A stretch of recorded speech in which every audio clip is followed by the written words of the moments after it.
il y a plusieurs organismes LGBT pour différentes causes. Il y en a qui font la sensibilisation, il y en a qui s'occupent des aînés, il y en a qui s'occupent des jeunes. Mais à Cancer d'Afrique, il y avait le seul, on s'attendait à ce qu'il fasse tout. Ah. Oui, parce que je me rappelle qu'on voulait faire, on nous a appelés pour faire une conférence sur les aînés. Et puis nous, on voulait le faire, mais à ça, on a réalisé, on n'a pas d'aînés parmi nous. Les seules personnes de 50 ans et plus qui étaient membres de l'organisme, c'était des hommes blancs. Il n'y avait pas d'hommes noirs de 50 ans et plus parmi nous. J'en connaissais un seul parce qu'il était écrivain, etc. Donc, nous, on l'a interviewé pour représenter les hommes noirs aînés d'après son expérience à lui. Et c'est là que j'ai dit, mais on n'en a pas de personnes aînées. Et puis, c'est normal aussi. Je veux dire, on n'a pas à couvrir tous les aspects des communautés noires. Je veux dire, notre clientèle, elle est jeune, elle est entre 20 et 35 ans. On ne reçoit pas les jeunes aussi en bas de 20 ans. Et on a aussi des difficultés à rejoindre les femmes aussi dans notre organisme parce qu'elles aussi, des fois, elles voient, OK, ils sont que des hommes, donc je ne viens pas. Est-ce que si je viens, j'aurai une place? Donc, même à l'intérieur, il y a cette diversité-là aussi. Mais tu sais, quand on parle de représentation, on peut même parler de la représentation des organismes en général dans les médias.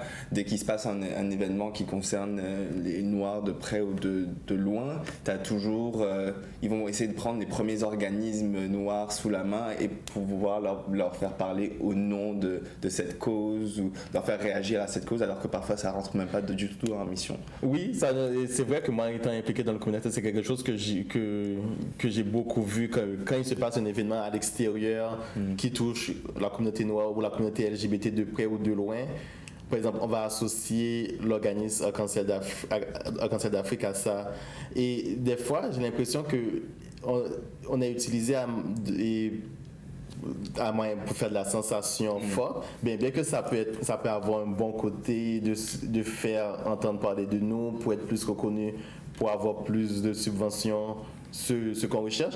Mais en même temps, des fois, on a l'impression que les gens ne sont pas intéressés à connaître la mission, ce qu'on fait vraiment, dans le sens que si ça n'apporte pas autant de sensations fortes, si c'est pas, il n'y a pas quelque chose, de sensation. Si on ne crée pas de controverse.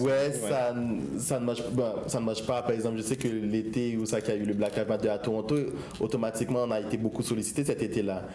Mais sauf que nous, notre organisme, Cancer d'Afrique, on n'avait jamais fait du militantisme de cette manière-là, comme exemple bloquer des manifs ou bien bloquer la fierté. Nous, on était plus dans un processus de dialogue. Même si on avait des reproches ou des critiques par rapport à la communauté LGBT mainstream, donc on n'avait pas cette approche de revendication. Donc on a fait des entrevues avec certaines chaînes de télévision et puis ces entrevues-là n'ont pas été prises. Mais moi, c'est des impressions qu'on a eues après, mais est-ce que c'est parce qu'on ne suscitait pas assez de controverses à leur goût qu'on n'allait pas dans le même sens? C'est ça le problème avec le mainstream aussi, peut-être pas seulement pour les associations, mais pour tout le monde. La tendance que des fois le mainstream te force à diluer ton identité, à prendre un autre rôle pour être vu de l'avant. Mais même à l'intérieur des organismes, il y a aussi ce manque de représentation. Par exemple, tu vas avoir un noir dans une organisation et ce sera le noir qui est censé représenter ou parler au nom de la communauté noire. Dès qu'il y aura des questions liées à la communauté noire qui seront amenées dans des réunions, des choses comme ça. Non, ça c'est vrai aussi. Je pense que c'est parce qu'en ce moment, il y a ce besoin de représenter la diversité pour ne pas être étiqueté de racisme ou bien de non-représentativité. Donc, on veut bien faire, on représente la diversité, mais en même temps, des fois, cette diversité représentée n'est pas représentative de toute la diversité en même temps et de tous les... Comment dire? Je dirais de tous les barrières qui empêchent la diversité vraiment d'être pris en compte. Il n'y a pas forcément, c'est ça, je dirais que des fois il n'y a pas une volonté d'analyser le sujet et les problèmes.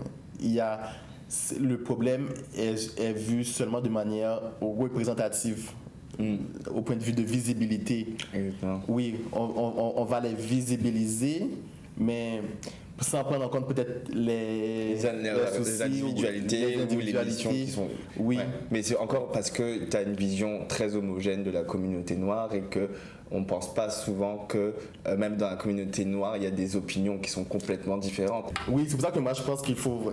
La diversité, ça doit être une idéologie de vouloir investir là-dedans, de mettre l'argent là-dedans, de mettre de l'argent, d'investir financièrement et en ressources pour que toute la diversité puisse avoir sa place.